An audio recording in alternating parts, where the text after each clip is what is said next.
My question is, given all these demotions, what is your personal religion, or is there any type of God to you? Like, is there a purpose, given that we're just sitting on this speck in the middle of this sea of stars?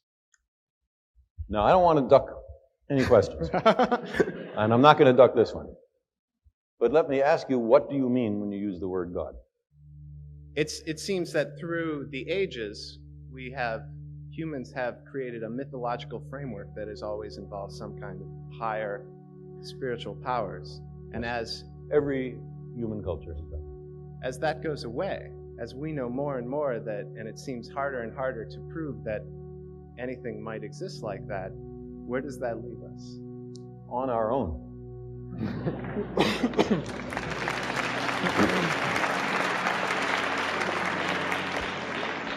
Which to my mind is much more responsible than hoping that someone will save us from ourselves so we don't have to make our best efforts to do it ourselves.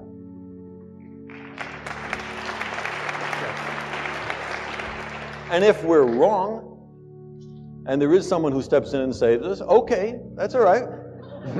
I'm for that, but we, hedged our bets. It's Pascal's bargain run backwards. I'll say another word. The word God covers an enormous range of different ideas, and you recognize that in the way you phrased the question.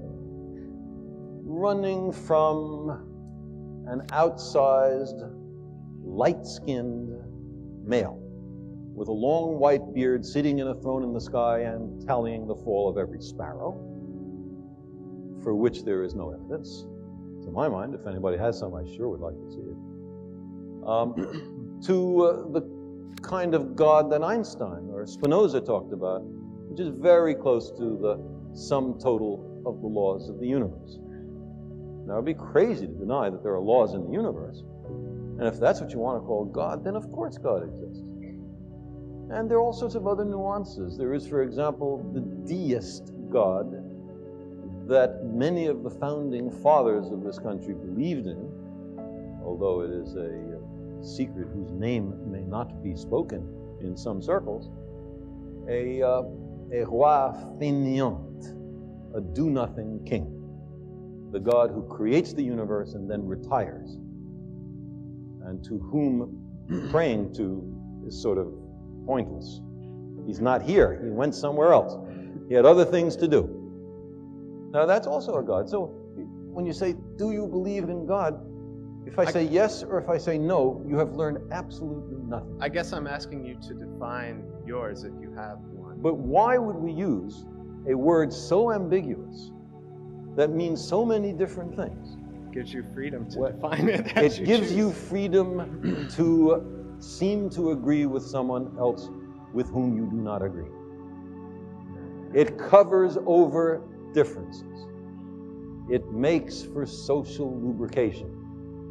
But it is not an aid to truth, in my view. And therefore, I think we need much sharper language when we ask these questions. I lost both my parents about 12 or 15 years ago, and I had a great relationship with them. I really miss them.